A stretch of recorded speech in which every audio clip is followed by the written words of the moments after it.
pengertian laboratorium serta fungsinya. Pengertian laboratorium adalah fasilitas atau tempat yang digunakan untuk melakukan percobaan atau eksperimen dalam pendidikan fisika, biologi, kimia, serta yang lain-lain. Nah, yang materi kedua yaitu Permendiknas 24 tahun 2007, di mana ini adalah menjelaskan tentang menteri untuk mengayur tantangan standar sarana dan prasarana di kalangan SD sampai SMA.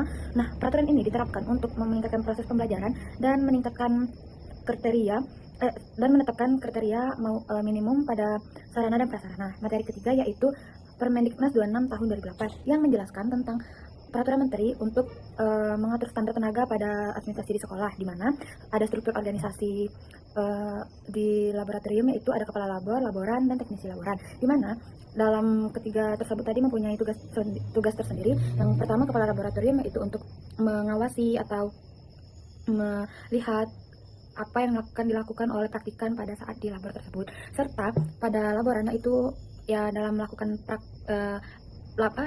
praktek mungkin nanti akan mengwas-was dalam melakukan praktek tersebut lagi praktikum. Nah, jadi bisa membantu kepala labor untuk tidak terkena sanksi mungkin. Nah, serta yang terakhir yaitu teknisi laboratorium yang menghandlekan alat di labor tersebut akan selalu aman, serta memberi laporan kepada kepala laboratorium. Administrasi alat laboratorium adalah pengelolaan dan pencatatan peralatan secara teratur, meliputi kondisi alat, kalibrasi, pemeliharaan, dan peminjaman. Tujuannya menjaga ketersediaan kondisi dan akurasi alat serta mencegah kerusakan dan kehilangan. Sistem ini membantu audit dan meningkatkan efisiensi laboratorium sehingga mendukung kelancaran praktikum, penelitian, dan pengujian. Selanjutnya, desain laboratorium. Desain laboratorium merupakan perencanaan sistematis yang mengintegrasikan aspek keselamatan, fungsionalitas, dan ruang kerja ilmiah. Prinsip utama meliputi fleksibilitas adaptasi teknologi, prioritas keselamatan kerja, dan area berdasarkan kontaminasi. Selanjutnya penataan alat laboratorium. Penataan alat laboratorium harus dilakukan secara sistematis berdasarkan klarifikasi jenis alat dan fungsi alat. Alat yang sering digunakan ditempatkan pada lokasi yang mudah dijangkau, sedangkan alat yang berbahaya atau sensitif disimpan dalam lemari khusus dengan pengamanan memadai. Selanjutnya, perawatan alat laboratorium.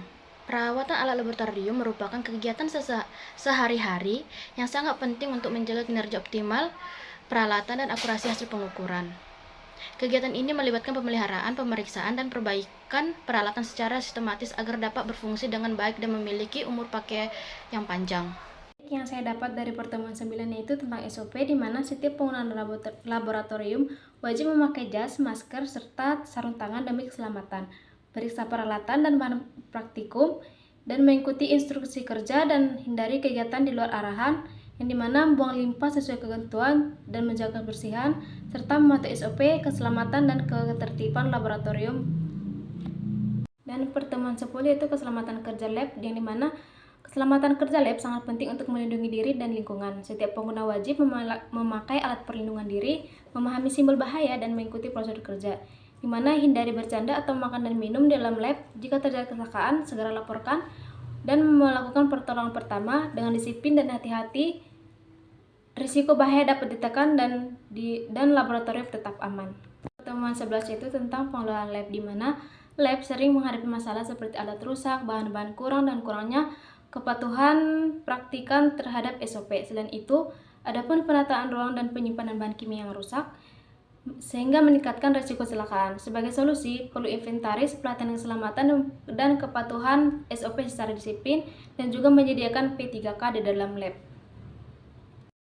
Materi ke-12 yaitu pengelolaan laboratorium atau manajemen laboratorium, yaitu mengintegrasikan berbagai aspek penting seperti operasional yang efektif, efisien, dan aman, yang meliputi manajemen sumber daya manusia dengan kualifikasi yang sesuai, dan pengelolaan fasilitas dan infrastruktur yang memenuhi standar.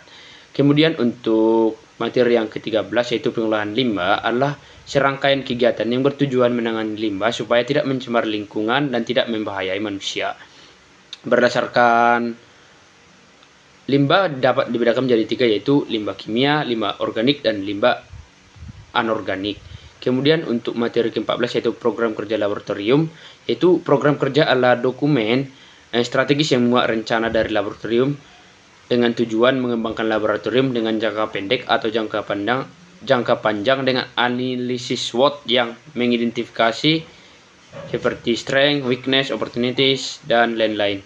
Dan kemudian untuk materi ke-15 yaitu sistem manajemen laboratorium, yaitu untuk menjamin sistem manajemen mutu laboratorium sesuai dengan ISO, adalah standar internasional yang berkompetensi bertujuan menjamin keadaan hasil uji pengakuan internasional. Baik, sekian dari saya, terima kasih.